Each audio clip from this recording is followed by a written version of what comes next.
Je voudrais d'abord ici mentionner que obligation constitutionnelle, c'est l'article 126, l'alinéa 3, qui demande au gouvernement de la République de déposer le projet de budget plus tard le 15 septembre de l'année qui précède l'année budgétaire qui est présentée. Et dans le cas précis, 3 rendez-vous pris par le gouvernement que je dirige, 15 septembre 2021, 15 septembre 2022 et aujourd'hui 15 septembre 2023.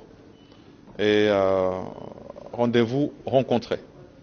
et respect de la Constitution dans le cadre de la présentation de ce projet de budget. Je voudrais mentionner que pour celui-ci, il est déposé effectivement en équilibre à hauteur de 40 463 milliards de francs congolais.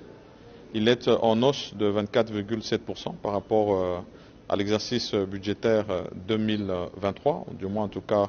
au budget promulgué par son Excellence Monsieur le Président de la République, qui lui était à 32 453 milliards de francs congolais. Et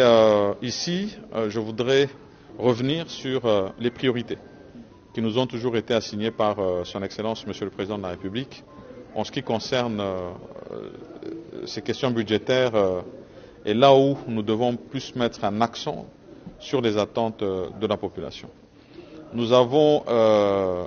bien sûr le secteur de la défense qui, lui, sans cesse demande à ce que nous puissions y mettre et y allouer le plus de moyens possible, donc un accroissement par rapport au fonds du secteur de la défense et même sur la question des obligations que nous avons par rapport au nouveau cadre que nous avons pris. Vous savez que nous avons pris un engagement d'aller vers une force de la réserve de la défense et donc tout cela est pris en compte. À côté de cela, nous avons 2 autres secteurs qui viennent immédiatement après, la question de la gratuité de l'enseignement qui doit se poursuivre, qui a déjà porté ses fruits et qui tous les jours demande à ce que nous puissions mettre encore plus de moyens. C'était près de 6 millions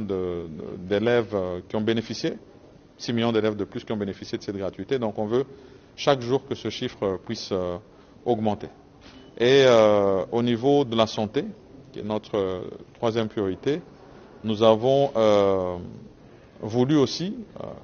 rencontrer cette question de la couverture santé universelle avec cette innovation sur la gratuité de la maternité et puis le suivi post-accouchement. Et donc nous avons alloué suffisamment de moyens pour poursuivre ce programme qui est aussi une obligation autant comme celle de la gratuité de l'enseignement, une obligation constitutionnelle. Et nous allons poursuivre les réformes et le reste des moyens que nous avons, c'est par rapport à ces engagements que nous avons pris par rapport à ces différentes réformes. La diversification de notre économie avec plus de moyens à l'agriculture, à la pêche et l'élevage, mais aussi à l'industrie avec les nouvelles zones économiques spéciales. Et garder un accent sur ce qui est des infrastructures.